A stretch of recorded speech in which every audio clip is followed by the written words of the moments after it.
السلام عليكم ورحمة الله وبركاته. النهاردة هنوريكم طريقة تغيير السوكت.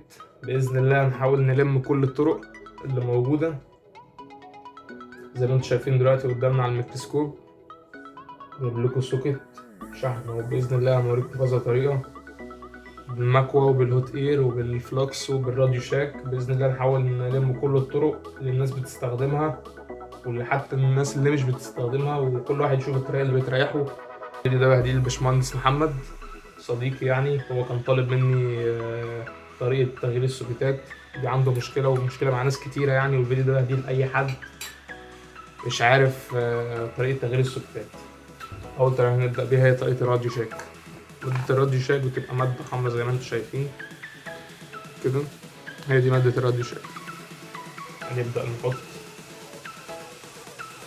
الراديو شاك كده حوالين السوكت على الأطراف دي، الأطراف اللي على الجناب، الأربع أطراف دول اسمهم أطراف التثبيت. نحط عليهم الراديو شاك.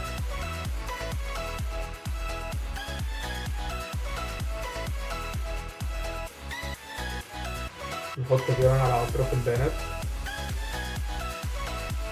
مش كتير يعني، كميات بسيطة. نجيب الهوت بتاعنا، أهم حاجة نظبط درجة حرارة الهوت. تستخدم بقى الهوت ازاي؟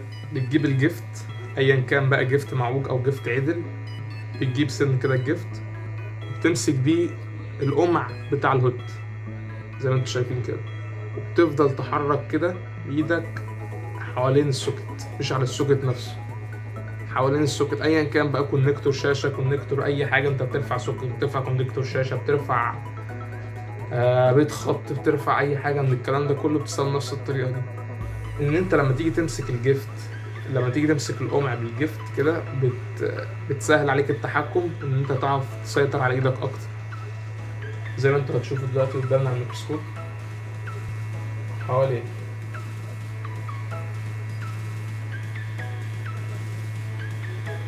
لحد ما نحس ان التصدير معانا ساح. بصوا زي ما انتم شايفين كده، نمسك كده السوكت بهدوء، رفع السوكت، ادي سوكت الشحن زي ما انتم شايفين بكل سهولة. زي ما واضح قدامنا يا جماعة، هنجيب مادة التنظيف اللي احنا بنستخدمها، ننضف مكان السوكت زي ما انتم شايفين كده. زي ما انتم شايفين مفيش تراكات معانا اتقطعت، مفيش أي حاجة من الكلام ده. في ناس طبعا بقى بتجيب الشيلد اللي هو ده، وبتمسك الشيلد كده وبالمكوى وبتعمل كده عشان تنظف القصدير ده وتنزل السوكت. قصة هيتشال كده كده، القصدير ده هيتحط غيره، فوليه. نرجع تاني للبوردة أو الفلاتة أيا كان اللي انت شغال عليه. نجيب المادة بتاعتنا، الراديو شاك أو الفلوكس، أي حاجة، نحط برضه على أي طرف التثبيت.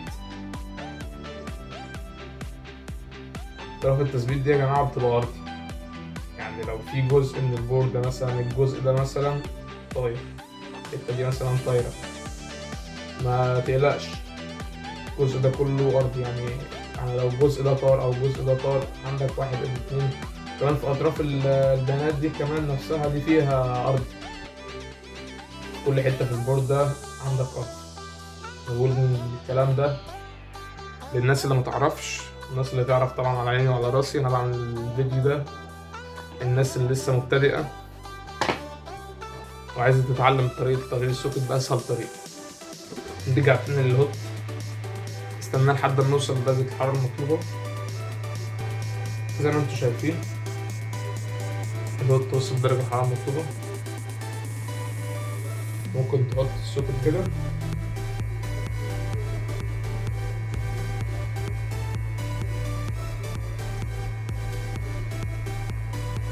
كده، أول ما القصدير يسيح معاك تلاقي السوكت نزل بقى زي ما انتوا شايفين كده. بصوا هو هينزل لوحده خالص، اديله زقة كده خلاص السوكت نزل في مكانه. بس تسيبه كمان.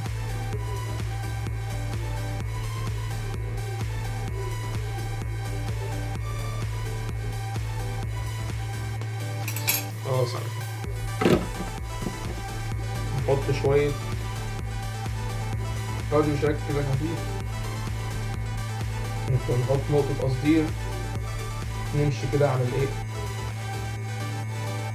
على الرجول.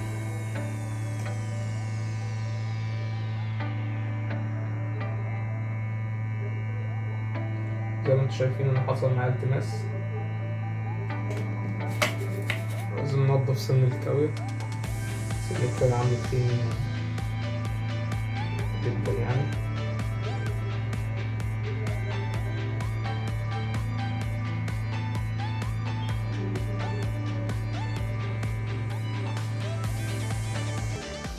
برضه لازم تراعي ان سن الكاوية عندك يكون سن نضيف، يكون رفيع.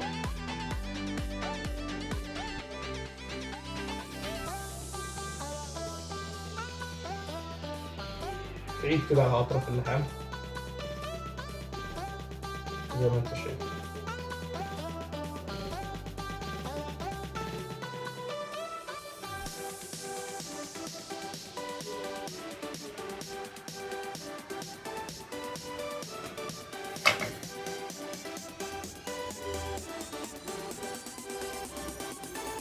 نحط نقطة في النص تاني،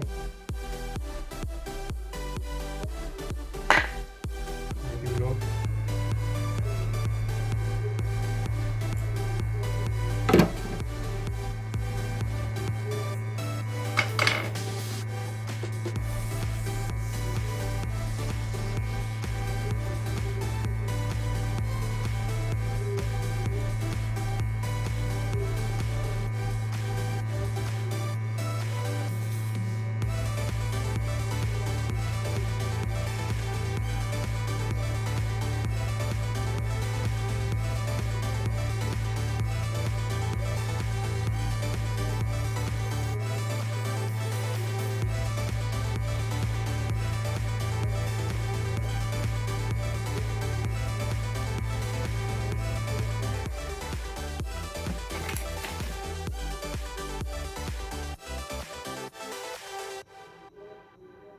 زي ما انتوا شايفين نقعد نحفر كده فيها بس بالراحة عشان ما نحفرش في البوردة، ده لو القصدير زايد معانا.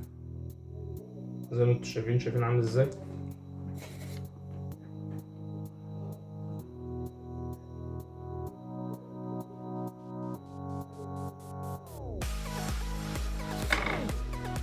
ننضف عندنا عشان تبان عندكم اكتر. زي ما انتوا شايفين ما شاء الله، رفعوا على 10/10. هو ممكن بس يكون الطرف الاخير ده هو بس اللي مش مفهوم كويس، مش باين عليه القصدير. ان احنا نتاكد ان هو مفهوم او مش مفهوم ازاي. نيجي لمؤاخذه كده في سن الجلد ونزق، لو اتحرك معانا السلك الطرف ده مش ملمس، هو يستحسن برضو كلهم يتحطوا عليهم قصدير زي بس. زي ما انتم شايفين السوكت راكب 10/10. هنجرب طريقة تانية معانا بإذن الله بالكاوية، كاوية اللحام. أول حاجة هنعملها معانا كده فوق سوكت الشحن، كحت كده حاجات بسيطة عشان القصدير بس يمسك. نجيب معانا سن الكاوية بتاعنا، نحط شوية راديو شاك أو فلوكس، المادة اللي أنت بتفضلها.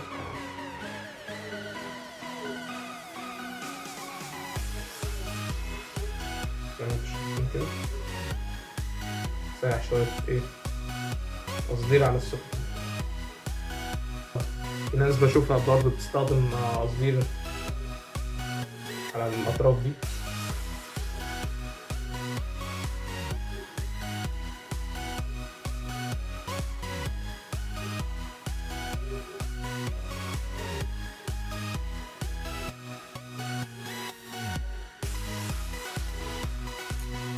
شال معانا سوكت الشحن.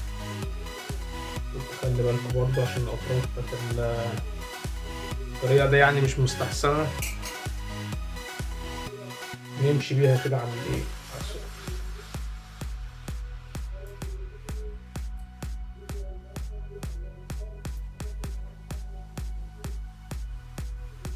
زي ما انتوا شايفين.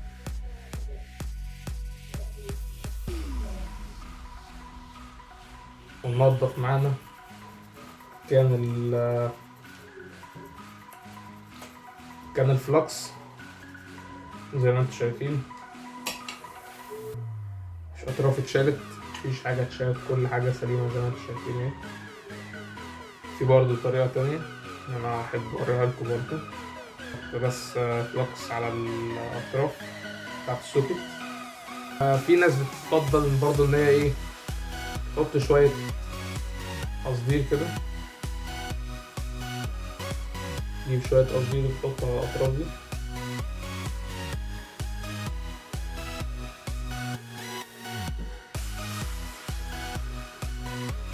أصدرنا الأطراف، نيجي بالهوت بتاعتنا نمشي حوالين السوكت زي ما انتوا شايفين كده، أطراف ساحب، نخطف السوكت. بصوا نخطف السوكت زي ما انتوا شايفين.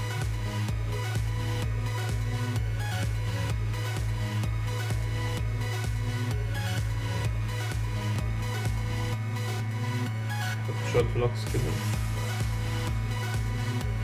نفس السوكت تاني، مفيش مشاكل، نظبط بس اللي هي الأطراف على السوكت.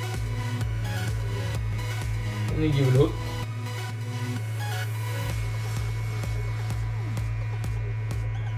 نسلط الحرارة على الأطراف. بصوا شفتوا، لاحظتوا اللي حصل؟ أول ما القصدير يسيح على طول تلاقي السوكت نزل في مكانه. بصوا خلاص كده.